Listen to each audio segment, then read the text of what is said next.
اللہ تعالیٰ نے حضرت آدم کو مٹی سے پیدا کیا اور ان کا خمیر تیار ہونے سے قبل ہی اس نے فرشتوں کو یہ اطلاع دی کہ عنقریب وہ مٹی سے ایک مخلوق پیدا کرنے والا ہے جو بشر کہلائے اور زمین میں ہماری خلافت کا شرف حاصل کرے۔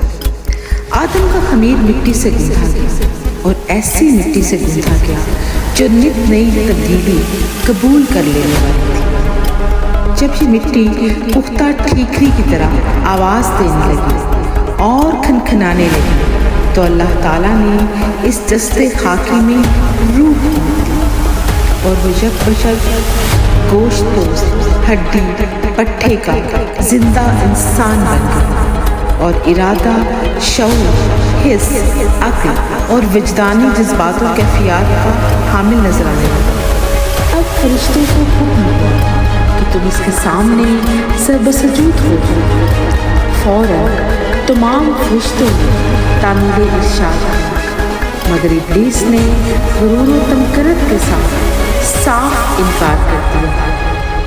اس بات پر اللہ تعالیٰ نے ابلیس سے سوال کیا، کس بات نے تجھے چھپنے سے روکا جبکہ میں نے حکم دیا تھا؟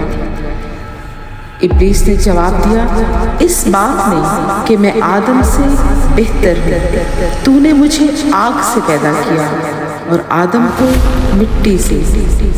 ابلیس وہ جسے ہزاروں برس کی عبادت نے بلند مرتبہ تک پہنچایا ہے، لیکن جب آزمائش کا وقت آیا تو اس نے اپنے ہی رب کے سامنے سر جھکانے سے انکار کر دیا اور اس نے کہا میں بہتر ہوں۔ یہی وہ لمحہ تھا جب نافرمانی نے کفر کا لبادہ اور ابلیس ہمیشہ ہمیشہ کے لیے محروم اور راندہ درگاہ ہو گیا۔